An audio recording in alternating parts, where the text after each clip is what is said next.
Hello, and welcome back to Dystopia Now. I am Kate Willett. I'm Emil Torres. And today we're back with one of our favorite guests that we've ever had. We've got more feedback on this episode, this former episode that we did with this guest, than almost any other episode. So I think a lot of you will be very excited when we talk to Alex Thomas again. First, before we get into the interview, I just want to take a moment to thank our Patreon supporters, especially our new Patreon supporters who just signed up. We have Paco, Tom, Travis, Marcus, Adele, Jerry and Sarah, Matt, ASDF, and Zuzi. Welcome to our show. Thank you so much for supporting us. And for anyone else who is down to sign up, we do put out bonus content. We do put out bonus content. We do merch giveaways from time to time. So, I hope you consider becoming a member. But without further ado, let's get into the interview with Alex. Welcome back to the show. Thanks so much. Great to be back. Good to see you both. So how are things going in the world of paying attention to transhumanism and tech weirdos? Yeah, there's plenty of other stuff in the news at the moment, isn't there? So things aren't going great. Let's be honest. It sounds more comforting though to hear that in a nice accent to me as an American. I'm very curious what your thoughts are. So, I recently relocated to Europe. Congratulations. I fled the US. I published an article about this, my newsletter, going into all the reasons why there was both an attraction to Europe and the quote unquote socialist policies that they have over here, but also a repulsion from the US. So, but I've only been here, a couple weeks now, as somebody who lives in the UK and hence views the affairs of the United States from across the pond. What are your thoughts on what's happening in the US? And also, do you think there is a real risk of there being some kind of hot war that breaks out between the United States and NATO? Because I have some thoughts about that as well, but I might be wrong, and even more, I really hope I am wrong. Yeah, I mean, it's very hard to say because you have a somewhat unpredictable president, I would say, over there, Kate, now. So sorry, it's just you alone. Wow, thanks for rubbing it in. Yeah. Sorry. I mean, if your national security document has anything to that we need to think about, then maybe if Trump gets his way, then we'll also have plenty of kind of fascism over here for the future as well. So it's not like we're immune to it. I mean, I just think the situation is so unpredictable. He's doing stuff that is taking people by surprise, obviously, and get kind of.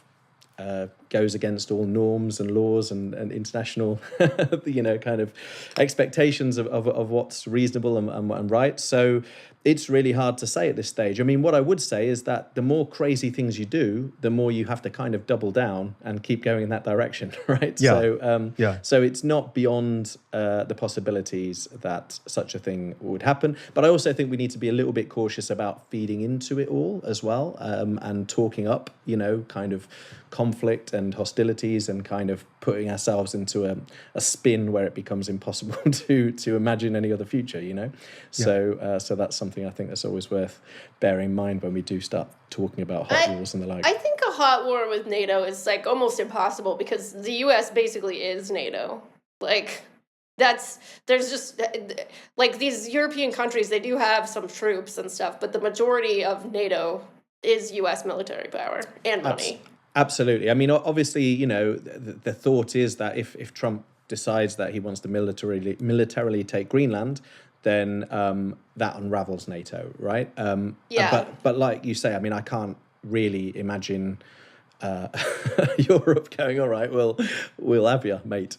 So I mean, it's very, very difficult to unpick. I would love to think that our prime minister and other politicians in Europe are taking very seriously the what Trump is doing over there, and not just the threat of war, but just like the threat of fascism. That's something that we need to be very seriously thinking about. But I mean, I'm not convinced they are thinking about it as much as we'd like. I mean, I think they're more thinking about war actually than fascism. So. Do you think the dissolution of NATO, which is what the PM of Denmark said would happen if Trump, the U.S. takes Greenland? I mean, how catastrophic do you think that would be? Are you of the view, for example, that NATO has played an integral role in keeping what some historians call the long peace, right? There's been no great power wars since 1945. We're in the midst of the long peace. There have obviously been tons of like proxy wars, like the Korean War, the Forgotten War, and so on. But it seems to me, there are critics, like leftist critics. Chomsky comes to mind, who are very critical of NATO, and arguing that NATO is kind of this expansionistic entity, and that expansion is what has basically triggered like Russia's incursion in Ukraine. But I mean, my view, I guess, is a little different. I feel like NATO has really been a key actor in maintaining the balance of terror that has kept the peace, since 1945, and hence the dissolution of NATO.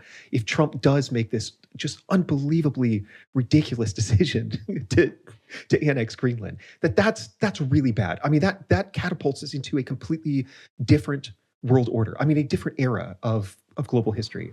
Would you agree or disagree with that? No, I would agree. I mean, I think there's a way of reading some of what Trump's doing, interestingly, as a kind of shift away from global hegemony, which the US has kind of been focused on before, to a regional dominance. And you can read that maybe in the actions that's been taken in Venezuela. Yeah, I mean, I think Trump sees the US as being in control of the Americas from Greenland down to the tip of South America, and he wants the US to be able to assert its dominance and ensure everything serves US interests as he sees it in that expanse. And so NATO is kind of part of this kind of hegemonic alliance, which potentially has played an important role in the long peace and so on. But maybe this is just part of that shift away from that kind of role that he sees America playing. And at the same time, interestingly, much of what he's doing doesn't seem to be bringing China to heel so effectively. China seems better placed to build the energy infrastructures of the future, probably while Trump is still trying to refine the thick Venezuelan oil that he wants to rob.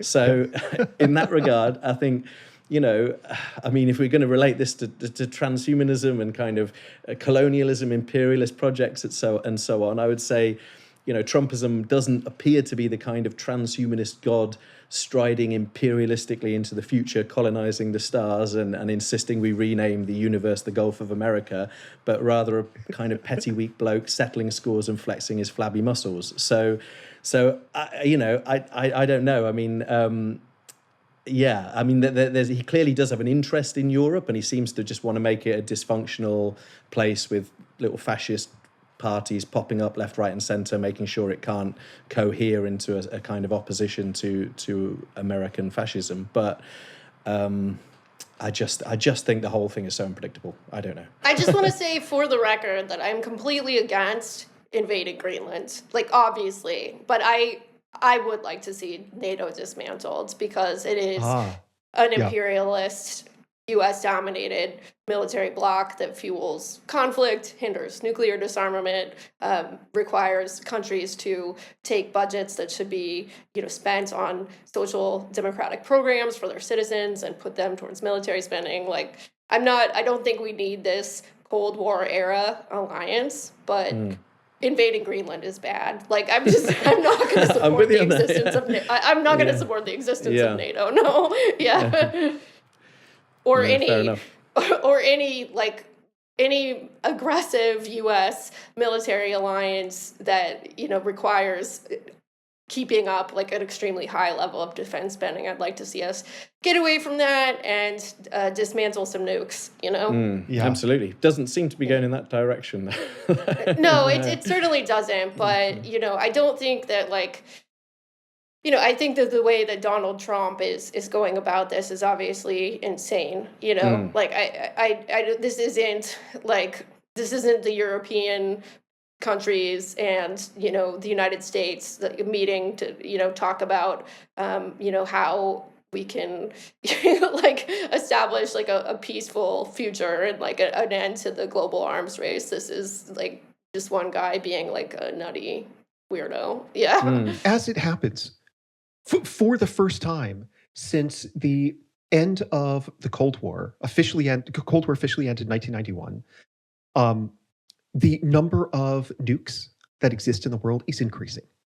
Right. Yeah. So this is a new development. Like the arsenals of the U.S. and Russia decreased by 80% after the Cold War ended, and now they're starting to creep up again. So China's actually been building more nuclear weapons. Donald Trump, of course, is talking, in an ongoing manner about restarting nuclear testing, which is exactly, China would be thrilled about this because it would provide precedent for them to test their own weapons, which they've been wanting to do but haven't had the opportunity. And so far, the 21st century, only North Korea has detonated nuclear weapons. So the situation, I was having a conversation with someone the other day, and I ended up writing an article about this. The doomsday clock announcement will happen on January 27th, right? So doomsday clock is maintained by the Bulletin of the Atomic Scientists, a venerable organization that was founded by a bunch of physicists who had worked on the Manhattan Project during the Second World War. And the doomsday clock was invented in 1947. And since then, the minute hand has gone back and forth, depending on world affairs, depending on our proximity to the precipice of annihilation, collapse, or some other kind of, extinction level disaster.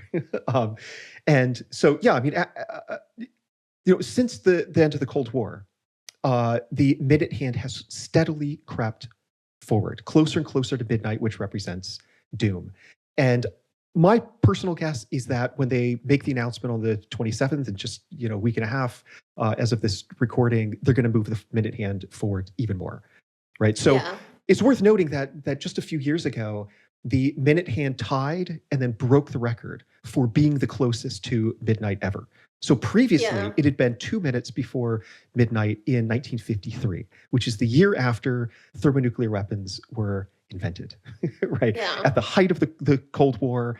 And according to the Bulletin then, we are in a worse global predicament or quandary than right now than we were in the past due to like climate change, AI, the possibility of pandemics and so on. So anyways, I know I'm rambling a bit, but you brought up nukes, and the situation with nuclear proliferation is not good. It's moving in the wrong direction right now. 100%. That we absolutely agree on. Yeah. 100%. I was just going to ask, Emil, based on that, I just wonder if you have any view on, so this kind of, whether we call it the Nerd Reich in Gilda Duran's framing or the Broligarchy, as Karol Cadwallader calls it, but this kind of upright formation that we see, this techno-fascist kind of block, if you like, of big tech and the MAGA movement. Do you see these latest unfoldings being something that might unsettle some of those big tech billionaires? I mean, I know like people like Thiel, Musk, and Andreessen probably are pretty comfortable with fascism, to be honest. But given, the obsession with existential risk in a lot of the discourse and so on, the unpredictability of what's happening, do you think that some of them are beginning to feel unnerved, or do you think this is all fine for them? It's a great question. And so first of all, you mentioned upright. Right? So the up-down orientation refers to, so correct me if I'm wrong. Basically, transhumanism is up, so up-wing. It's this orientation which is orthogonal to the right-left winger kind of spectrum that we're used to. So up is transhumanist, down is anti-transhumanist. Post-humanist sometimes. Post-humanist. So basically a focus on, another way of framing it might be ecology versus technology. So a focus on the earth and our embeddedness in it, humility, living within the natural systems, being downwing, upwing, kind of techno, utopian, aspirational, transhumanist, etc. Yeah. So fascinating question. As it happens, I just came across a tweet, when was this? Just today, 4 hours ago, by a guy named Ramez Nam. who I haven't followed his career closely, but I knew him back in the day. He had a position at the Singularity University, right, which was co-founded by Ray Kurzweil and Peter Diamandis. And he wrote that there are a handful of tech leaders who have notably spoken out about the authoritarian assault on America, like Paul Graham, Reid Hoffman, et cetera. They deserve props. Most tech leaders, in my experience, are liberals and are aghast. So I asked him, like, are they really liberal? Like, many prominent figures seemed quite happy to have joined hands with Donald Trump once he was reelected. Sam Altman comes to mind when he stood at a podium right next to Donald Trump and said, something like, since having been here, I've gotten a chance to watch Donald Trump up close, and I have to say I'm very impressed. Right? He didn't have to say that. So anyways, thinking about Altman and so on is the reason that I decided to respond to Ramez. And he wrote, a prominent but small set actually support Trump, and a few major CEOs loathe him, but feel that they have no choice but to act for the sake of their companies. To which I said, I'm not sure which is worse. Right? Yeah, I mean, I also don't buy at all that these guys are liberal. I mean, maybe in the neoliberal sense of the word liberal. Yeah. And, I think that I think you would find that, a lot of these people support, gay people being able to marry one another and whatnot, these like kind of like socially liberal things, like they're all poly and like, I don't think that they're,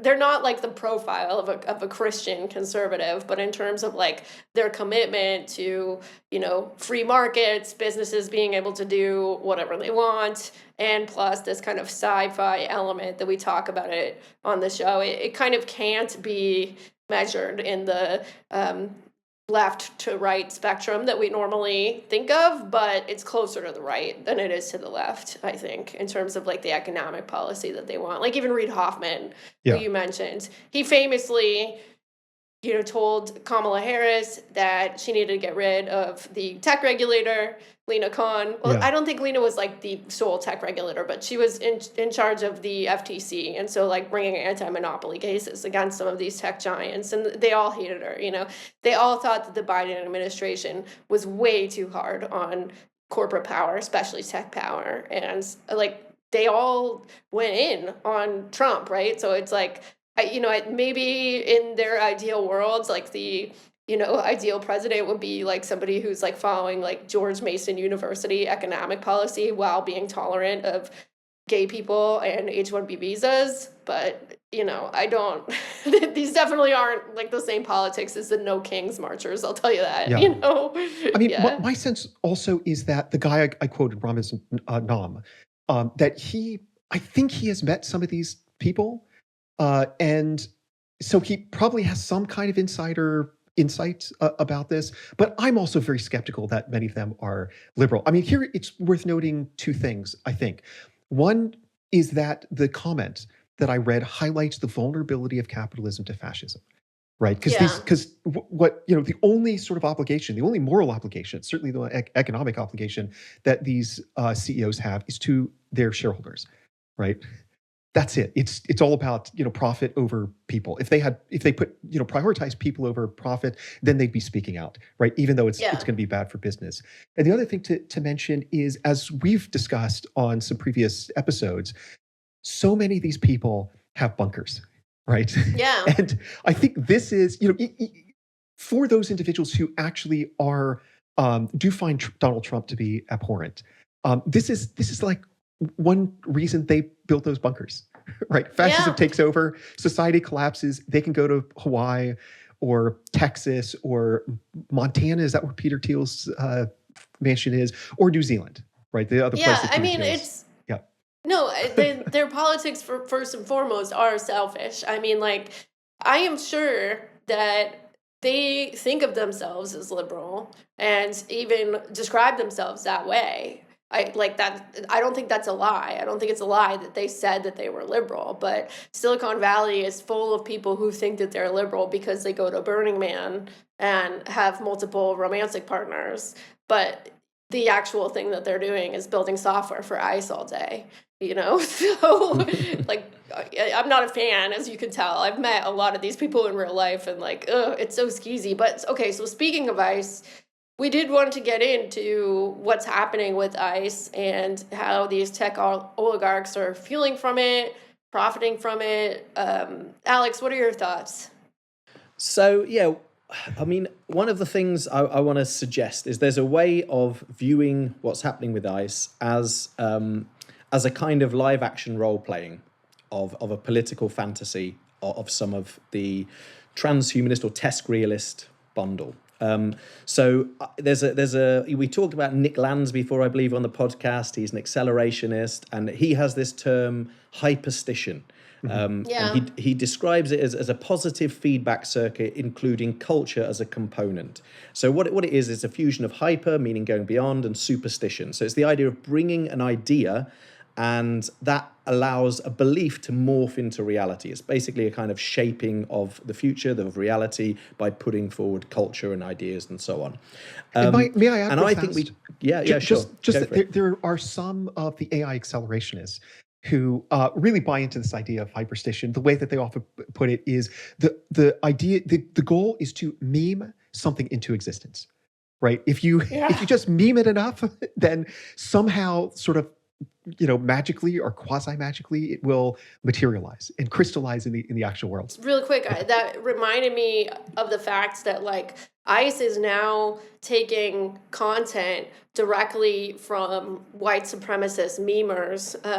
There's a band that is very popular with neo-Nazis, and they made this song called "We'll Have Our Home Again," which is pretty Nazi, even if you listen to the lyrics. The band is called Pine Tree Riots, but they're like an out white supremacist band. ICE used this in one of their recruitment ads, and it's like, basically there's nobody who isn't a white supremacist even knows about this band. They're like, they've gotten their main traction on white supremacist message boards. So there's a very real way that, these fucking memers have actually influenced policy. They have memed ICE. And may I add two more examples? I'm so sorry, before you jump back in, right, Alex. Just that there have been some phrases that the Nazis used that U.S. Homeland Security is now regurgitating, right? So there was one which I'm forgetting there's three sentences, I'm forgetting one, but something like "our homeland, our people, our heritage," right? And they also just tweeted out an image, a meme of Greenland, where the people of Greenland have two options, and it says, "Which way, Greenlander," or person from Greenland, or something like that. That is taken from a book title written by a guy named Simpson. I'm forgetting his first name off the top of my head, which was titled "Which Way, Western Man," right? And this guy Simpson was a neo-Nazi, right? And it was, you could imagine what his book was about. So it is kind of interesting to see this like, I mean, these could be interpreted as examples of hyperstition. Absolutely. And I think the ICE agents are in some way role-playing their computer game fantasies, right? But in real life, obviously, and with a strong degree of political immunity. That's what we're seeing. But I think, so one of the things I wanted to draw on was extropianism, which we talked a little bit about last time I was on the podcast. But extropianism is the E in the TESCREAL bundle, and the first organized transhumanist movement. And I think what's really interesting is if we look back at the extropian movement, we can see so much of what they've done and what they played, what they acted, what they imagined being manifest in the modern world. And I think that's really worth reflecting on before we come back to ICE and think about some of the other aspects of transhumanism that are now informing that. So basically, the Extropians were very playful. which doesn't sound bad at all in its own right. It's quite fun. And I mean, we talked about last time, they like playing with their names. The founders of Extropianism, Max O'Connor and Tom Bell, called themselves Max Moore and Tio Morrow, Tomorrow. We also had Trans Infinity Plus, Are You Serious? J Prime Positive, Natasha Vita Moore, and before them predated all of them as FM 2030. But it wasn't just names that Extropians played with. So Tom Bell said that Extropians were like to experiment in applied silliness. That's what they were about. So there were Extropian light bulb jokes. They were reworked Monty Python sketches, such as the Singularity skit. So they were a very playful bunch. But one thing they were very serious about from the very first Extropy magazine, which was in 1988, was libertarian politics. And what I want to do is I want to quote, this is a 1994 Wired magazine article called Meet the Extropians.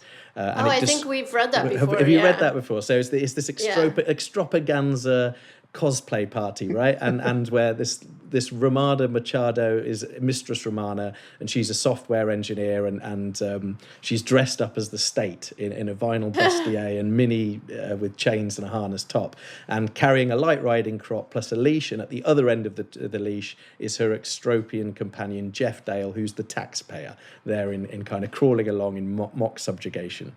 So the point about all of this is the Extreme magazine was full of fawning references to Ayn Rand and complementary commentaries on Hayek, Milton Friedman, von Mises, etc. So staples of neoliberal libertarian thought. And just before it's worth a quick divergence there because of Milton Friedman. So Milton Friedman's son is a guy called David Director Friedman. And he's also got a bit of a cosplaying, playful history. So he published a manifesto called The Machinery of Freedom Guide to Radical Capitalism, which outlined an extreme anarcho-capitalist ideology where all state services were privatized. And, Friedman wanted to build a kind of skeleton version of this. He imagined kind of gated communities and so on that would kind of preempt a stateless future. And actually, Quinn Slobodian, one of your prior guests, he talks about this really effectively in Hayek's Bastards, and he uses a really telling phrase. He says, from the outset, anarcho-capitalism had the quality of a thought experiment. So again, we can see this hyperstition, this element of hyperstition. And so in that spirit, David Friedman, the son of Milton Friedman, cosplayed an early 12th century upper-class Berber named Duke Carriadoc of the Bow. Okay? And he took it really seriously. So again, Quinn Slobodian describes Friedman's practice. He says, you wear the period clothing, you get blisters on your hands from the sword, you prepare and eat medieval food. In the same way the historical LARPing of anarcho-capitalists had real-world outcomes, they invite us to speculate, but do so concretely. They play for real, says Quinn Slobodian. So this hyperstition is absolutely what David Friedman was very, very much about. And it's that kind of role-playing prophecy that I think we're now seeing enacted in our world. Mm-hmm. So, the Extropians fantasized as well about how technology might overthrow the state. They talked about privatizing air and the oceans and imagined sea states beyond the state jurisdiction. Really interestingly as well, David's son, Patry Friedman, he founded the Seasteading Institute, which was we've talked about him. So backed by Peter Thiel's money, and Peter Thiel helped put him on the board of Humanity Plus, which was the organization that came out of the World Transhumanist Association. I didn't know that. Yeah, so he got him on the board, and it was part of this kind of coup that Peter Thiel backed organizations helped to make sure there were not progressive thinkers on that board, like kind of techno progressives and so on. James Hughes, for example, instead that people like Patry Friedman, the libertarian thinkers, were there. So I want to say listeners may know Patry from being the guy who had a Tesla key implanted into his hand. There you go. Very, very biohacking transhumanism, right? I think we just talked about him last week, There you go. So seasteading, of course, it's a precursor for the network state ideologies, the freedom cities, Prospera that you've just mentioned, you mentioned before on the podcast. And you know, Teal coming up is also really interesting because another obsession about the Extropians was cryptocurrency, right? So in Extropy 15, 1995, they had 3 essays on an imagined on cryptocurrency, and their cover was an imaginary currency note called the Hayek, which was issued by the privately run bank called Distributed Networks of Extropia, right? So again, total hyperstition, like seeding this stuff. And those fantasies of libertarian digital currency is very much what inspired Elon Musk and Peter Thiel when they formed their respective companies, X.com and Cofinity, in the late 1990s, which amalgamated into PayPal. The initial goal of PayPal was to disrupt and undercut the banking sector, although of course it just became part of it instead. And that's how we got the PayPal mafia. So, you know, you can see these interconnections and the role that playfulness, imagination has like literally kind of brought this reality into being. And now we've got the president of the US who uses crypto to enrich himself and his family, right? And we can see where, you know, obviously where these techno-libertarian extropian fantasies are always going to lead, right? And may I add something real fast? Yeah, just that my recollection is the first Bitcoin transaction was done by an Extropian, right? His name is on the tip of my tongue. Do you remember his name? Was it Hal Finney or no? Yes, it was Hal Finney. Okay, yeah. And also, of course, like I'm sure listeners have come across on social media at some point recently a video of Peter Thiel giving a lecture, like probably a decade, 2 decades ago, maybe, where he says exactly what you're describing. The basic idea was that we could never win an election on getting certain things because we were in such a small minority. But maybe you could actually unilaterally change the world without having to constantly convince people and beg people and plead with people who are never going to agree with you through a technological means. And this is where I think technology is this incredible alternative to politics. He's basically saying that our ideology is never going to be accepted by a majority of people. That means that democratic means for implementing our particular, preferred policies are just not feasible. But technology offers this amazing alternative path. If we can use technology to basically take over or colonize the US, then they can gain all the power they want and they lust after, and then implement their policy. So, yeah.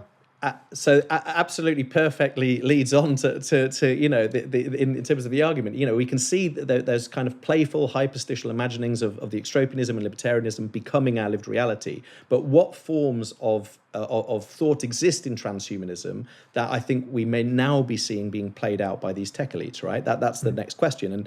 And what one I'd kind of want to draw attention to is Julian Savulescu, who I think his focus is really on surveillance. He argues that we should have compulsory moral norms. So like the fluoride in your water, basically, you should be brainwashed or whatever to have the moral norms. He doesn't just tell us whose morality it would be, fails to answer that. He imagines he's literally infallible. Go on. Yeah, he's literally said, just as fluoride is added to public drinking systems in the US, for example, we should add Oxycontin, which is it's sometimes described as like the love hormone. It's oxytocin. Oxytocin. Yes, I'm so sorry. Oh, I thought you meant Oxycontin, like the opiate. The Sacklers. Let me say this again. Okay, I'll just start from that part. I'm not editing this out. It's too funny. Yeah. So I have a degree in neuroscience. I've said this a million times. So I'm especially embarrassed that I got that wrong. Oxytocin. So anyways, yes. So this is the love hormone, and it is there's some studies that suggest that it enhances empathy. Right, that's part of why it's called the love hormone. Although other studies show that it only enhances empathy for individuals in your in-group, and not your out-group at all. So if you're like racist, it's not going to cure that. So anyways, he has this, he has actually argued in the past that moral bioenhancement should be compulsory, should be mandatory. You should be able to opt out. I think he's changed the view since then. But anyways, point is he has some pretty radical views. When I gave a talk back in 2017 at the Future of Humanity Institute, I had to go through multiple layers of security.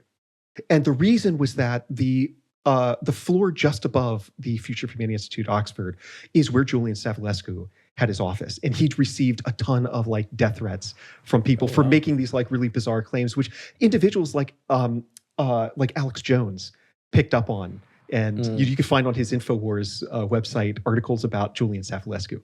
So anyways, so sorry for that digression. No, that's all very interesting stuff. I mean, it is interesting, I mean, so one of the things I would say is what Savulescu constantly fails to do. I mean, oxytocin, a love drug, that wouldn't be too bad in comparison to what he elsewhere says. So basically, he just assumes morality is something that can be logically determined, and he kind of imagines what he calls as an infallible God machine, which would arbitrate with perfect fairness. Whereas what we all know is, in reality, the God machine is likely to be Trump, Vance, Musk, Thiel, or whoever becomes king of the oligarchy. Palantir. Right? Yeah, Palantir, exactly.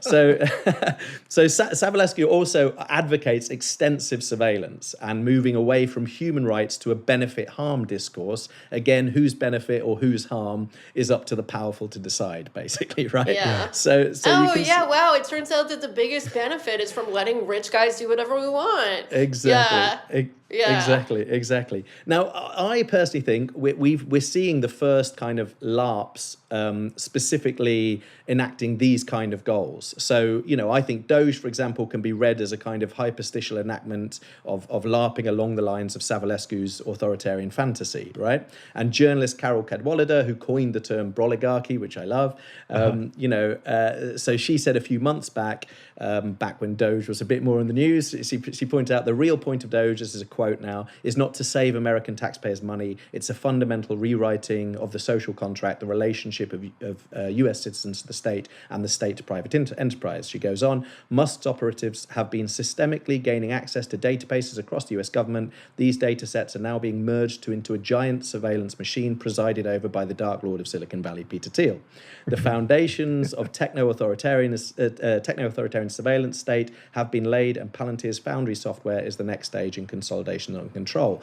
So, this stuff I think is like Musk and Thiel playing at the kind of the hyperstitial fantasies of Savulescu becoming manifest in reality again. And the next part of her analysis, I think, also raises a pressing concern with regards to another strain of transhumanist discourse, which I have mentioned before. But she says, to understand how this database could be used, look no further than how it is already being used to monitor and track immigrants. Palantir also recently began helping ICE enforcement and removal operations team. She goes on to say the work is part of a £30 million contract that ICE signed with Palantir in April. $30 million, I think. $30 million, sorry. Yeah, $30 million contract that ICE signed with Palantir in April to build a platform. Like in September. No, in August, I think. Yeah? That was when the information came out. April, I think, is when the deal was signed, which that allowed the platform to track migrants' movements in real time. So that's what Palantir was doing.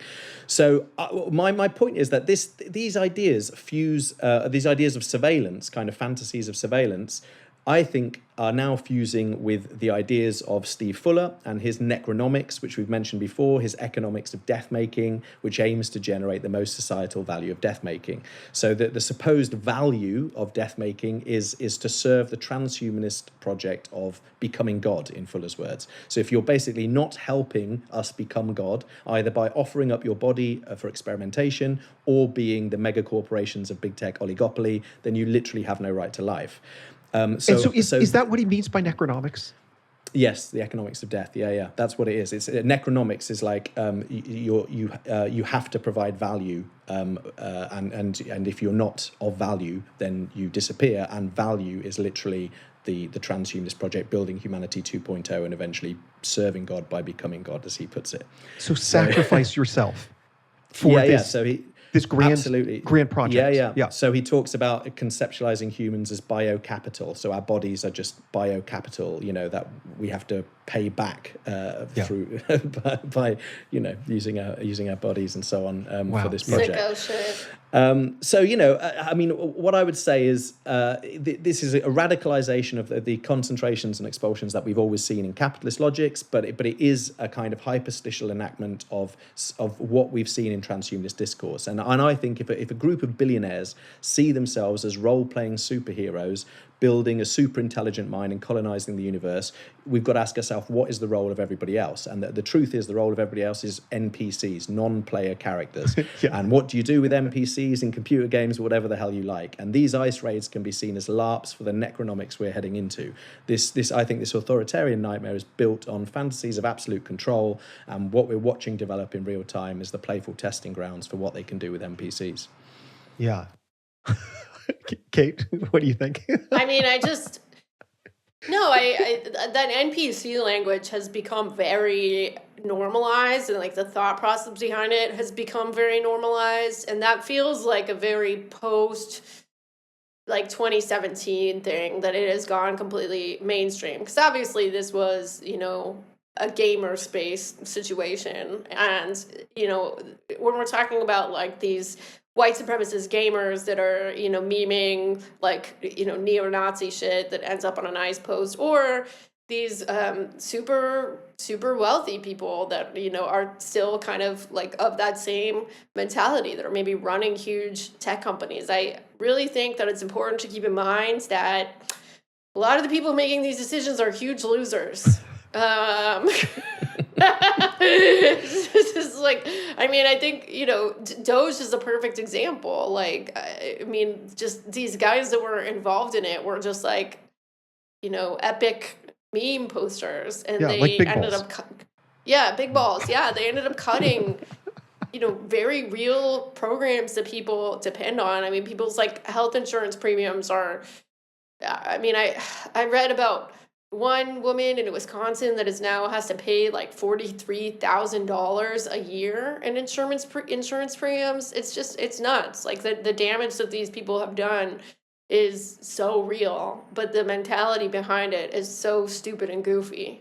Something else that I think ties into what you were saying, Alex, but I haven't fully articulated in my mind exactly how, is the sort of slow creep of normalcy with respect to AI, not just being integrated in our lives, but replacing other people, right? Replacing interpersonal friendships, obviously AI girlfriends, people losing their labor automation. That's exactly what I was going to mention. There was a poster. My dad took a picture of me in front of it when I was in San Francisco. That I can't remember exactly what it said, but it was something like, why do you need humans? AI instead. And it was an ad for this particular company that was trying to sell, AI systems that can replace workers. Also, I think about Sam Altman acknowledging, this would have been last year at some point, middle of last year, that it seems like the dead internet theory seems to be coming true, which for me was just such a facepalm moment. It was like, mofo, that's because of you. He literally says in the tweet, I feel like everything's half of the people I interact with on Twitter or X are AI systems. And so I've been wanting to write about this for a while. And it just came to mind, Alex, when you're talking about basically testing out the waters. Because it seems like also there is this slow creep of normalcy, which is relevant to the ultimate aims of the people in Silicon Valley, because many of them don't see a future in which humans, like biological humans, really have any place, right? Elon Musk has explicitly said that very soon, 99% of all intelligence, quote unquote, intelligence on Earth will be AI. Right, and that, and he's repeatedly said that he thinks that human beings, biological humans, are just the biological bootloaders for machine superintelligence. Then you have people like Larry Page, who's argues that digital beings, digital life is the natural next step in cosmic evolution. There are tons of examples, many of them we've referenced before in previous episodes. But from my perspective, it's like, okay, that's the goal. That's what they want. They want a world which is dominated by AI. How do they get there? Well, one way, whether or not this is by intentional design or not, one way is just the slow creep of normalcy. Just like, well, today it's like AI girlfriends. Tomorrow it's like, well, why even talk to anyone in your family? You've got AI companions. And so on. Like that's a path to sort of lead people into this really radically different future in an incremental way, such that, like the proverbial frog in the water that's heating up, people don't really notice. Does that make sense? And do you see that there's some connection between what I'm describing and what you're talking about with respect to ICE? Absolutely. I mean, there's a couple of things I would say in it. So yes, dehumanization is one way of framing it, right? And a lot of transhumanist discourse obviously leans into this. There's a great quote in Mark O'Connell's book To Be a Machine, where he's interviewing a transhumanist, and the guy says, "Oh, I think most humans make the mistake of anthropomorphizing themselves." Right? So basically, transhumanists just see humans as information processing systems, and in which case they can be substituted for other information processing systems, right? And I think, absolutely fungible. You can just be swapped in and out like smoke and strawberries. I think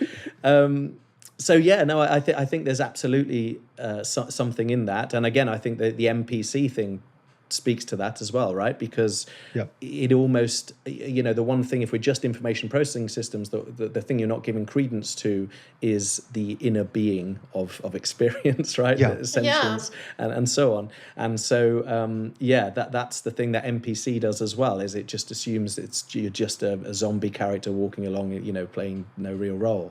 So I think that slow creep of normalizing, the undermining of humanity, effectively being human and being sentient.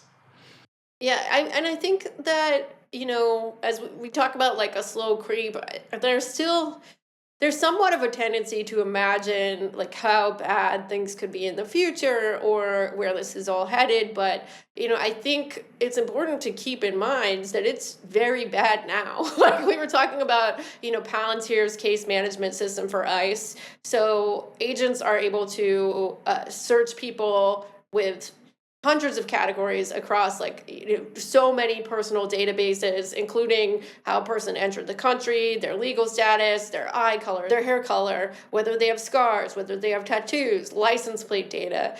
We saw in the video of ICE shooting Renee Good, I think before that, or maybe it was in another video that was very similar, they held up like a facial recognition software, it looked like they were doing on their phone. And it's like, I don't think we know where this is all going, but we know that we have lost our right to privacy in any way that we had. And this isn't just affecting undocumented immigrants, although they are being tracked and bullied the most harshly and are living in fear of ICE on a daily basis. I mean, ICE just shot just some random lady last week, or maybe it was the week before. I don't know what is even time at this point, but we have basically the Gestapo walking around harassing everyone, immigrants, citizens, obviously heavy targeting of people who are Black or brown, Native American. I mean, but it's just even if we don't all end up as robots in the future, this is a pretty fucking dangerous point that we're at in this moment. Absolutely. This technology is, I think it should be emphasized, it's the infrastructure for totalitarianism. Exactly. Right. And so totalitarianism is authoritarianism plus, right? Authoritarianism is where you have a strong man who controls, there aren't democratic means for people to decide their own future, what society they live in. Totalitarianism is a state where the government has more or less total control over individuals in the population. Alex, if there's a better definition, or Kate, let me know. But it's that, North Korea, the situation in North Korea is totalitarian, right? I mean, people, family members spy on each other. You can go to prison for 30 years for wrongthink and so on. So this technology is for me at least, it's really, really frightening, right? Because they just have, now they have access to all sorts of personal information. They could get your personal information in real time. These are just the systems that would enable a totalitarian state to really take hold. So that's really frightening. I'm reminded here of an article I read in the New Yorker. It was from last year, I believe, and there was an Australian individual who flew to the U.S. To visit some friends in New York City and was detained by the border agents, and he was interrogated for quite a while, and then he was shipped back to Australia. And the reason is that he has a Substack with like 100 subscribers in total. Like he said, like basically nobody reads my Substack. It's just a blog, basically a personal blog. Yeah, exactly. Basically, nobody reads his Substack, his blog, except for the U.S. government. The U.S. government, they knew. Are they paid subscribers at least? Yeah. So that also, at least getting $5 a month out of this. Yeah. So that also, like, the reason this comes to mind is like I'm over here in Europe. At some point, I'm going to need I may need my U.S. passport to travel. Like, for example, to the UK. There have been all sorts of reports all over social media recently about U.S. citizens trying to cross the border into other countries and being told that their passport was lost or stolen or something like that. It basically was just deleted from the system, so those people were sent back to the U.S. And so I kept thinking, well, I'm not in too much danger because, like, there are a few thousand people who subscribe to me on Substack.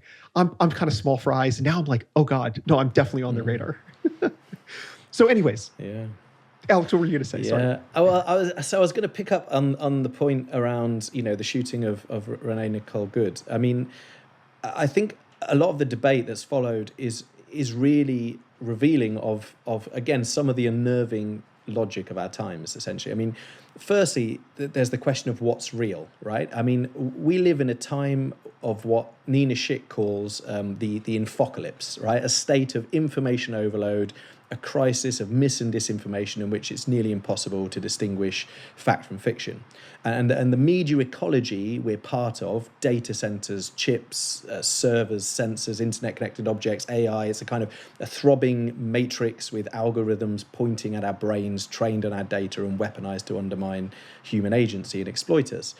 The so-called post-truth world feasts on this kind of infocalypse state. And it is also ripe for the kind of hyperstitial enactments that we spoke about, because everything real can just be denied, or you can keep repeating lies over and over and make that some people's reality, right? So we can all see what happened in that video. It was murder, plain and simple. But do we believe that justice will happen? Do we believe the reality of what happened will determine the concrete reality of the future, or do we think that lies and power will be able to shape the future to their will, where justice doesn't even exist? So despite the fact we can see that footage in front of our eyes, we can almost envisage a different reality from that reality becoming manifest, right? And yeah, I mean, that's pretty terrifying as well, I think. So a friend of mine named Konstantin, who lives in Germany, we're talking about the Renee Good shooting, and he was saying, like, the way he thinks about it, and the way that the Trump administration responded is it is a totalitarian test, right? Because here you can see with your own eyes what's happening, how she's turned the wheel away from the but we're saying something different, and this is a test. If you are the type of person who will continue to resist and say, that's not what my eyes and ears tell me actually happened, then you are, labeled as one of those people in that category, right? And the people who like agree, nod their heads and so on, they are aligned with the... So I like that way. I like that framing of it. I've been thinking about that ever since. It's a totalitarian test to weed out two groups of people: those who are just going to are going to think whatever the administration tells them to think, and those who are going to resist that. Yeah. I think another point here is you know, this is a bit more literal than anything that we've talked about so far. But, you know, when we were talking about Posture Friedman and seasteading and, you know, Peter Thiel and the kind of libertarianism that these guys used to profess, well, what they've moved to is much more fascist at this point, much more like we actually want a really huge state, and the function of the state is to protect capital. I think that's almost a direct quote from, oh, what's his name? It's some economist that Peter Thiel is obsessed with from George Mason University, Tyler Cowen, right? Oh, yeah. Yeah. Like these guys, as in these oligarchs, these tech billionaires, their politics have evolved in response to their government contracts, right? Like Peter Thiel's politics are now, and Alex Karp's politics are now such that they justify, you know, a $30 billion contract with ICE. And, you know, there's tons of examples of this from, you know, tech companies with the genocide in Gaza. You know, now you start to see these like tech billionaires talking about like Western civilization and shit because they need an excuse for like why it's okay to kill a bunch of innocent people because they're Muslim. You know, it's just or Christian, but, you know, Arab still. I mean, it's just like these guys will believe whatever is going to be financially advantageous for them to do so. And right now, that is a belief in a completely totalitarian state, as Emil is noting. Yeah. I mean, that the libertarian, you know, kind of fantasy is always based on, you know, anarcho-capitalist libertarian versions are always based on the respect of property rights. And so for me, it's not so much that they've flipped it and they've become like pro-state, it's that they've colonized the state. Essentially, it's more libertarian, right? It's still, it gives them more freedom. It is more freedom in their eyes. For them, which is what libertarianism was always about, that version of libertarianism, anarcho-capitalist libertarian. It was always about that, you know? So, in a sense, it's kind of just a natural progression and a reaction to the unfolding. I mean, the other thing, Emil, you would, you know, just thinking about the point you made there, I think the language that's been used in this context as well by media and by politicians. So, you know, they labelled, I believe, her a domestic terrorist and a leftist, right? Which effectively is a code word then for legitimate target. Like you say, for the people that are you being dutiful to the, you know, and loyal to, you know, it means legitimate target, right? And that's how genocides happen. It's, you know, to be a US citizen holds some kind of implicit value in the US. It puts you in a category worthy of some kind of moral concern. But the ICE raids have delegitimized the humanity of non-US citizens, right? So-called illegals and aliens and all of those terms which are deeply dehumanizing and that implicitly advocate for violence towards the bodies of those people. But I think the circle of moral concern is shrinking, and whether a US citizen deserves moral concern is now contingent. To be left-wing is to be a domestic terrorist, so it shrinks the circle of moral concern. And you're going to see more of that othering, you know, more and more groups being kind of left out, categories becoming more unstable.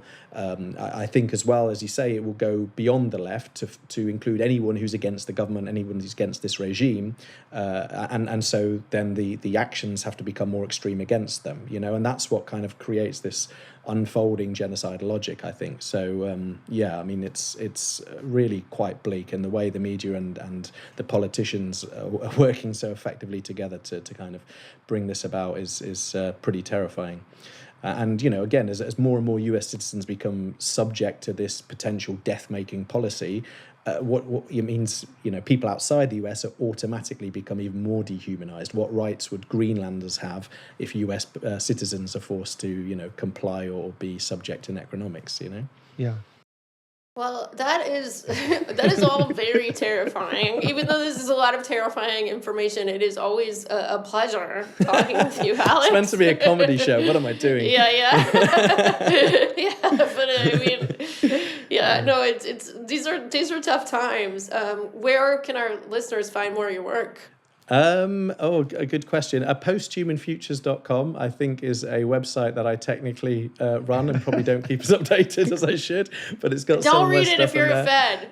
Do not read absolutely. Alex's website if you're a fan. My book is still open access, available online. Politics, Ethics of Transhumanism, and Very, very good book. Thank you. I thank you. can test. I just recommend it. It's number 2 in the further reading section of my article on the Test Grill bundle in the Exciting. Oxford Research Encyclopedia of Science, Technology, and Society. Oh. So I was very, very happy to. Thank you very much. Yeah, it's an excellent book. I'd highly hope some recommend people it. read Hell it. yeah. Thank you.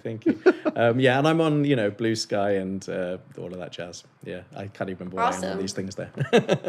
Yeah. Thank you so much. Thanks for joining us. No worries. Thanks very much for having me. It's been a pleasure, guys. As always, take care. Thank you.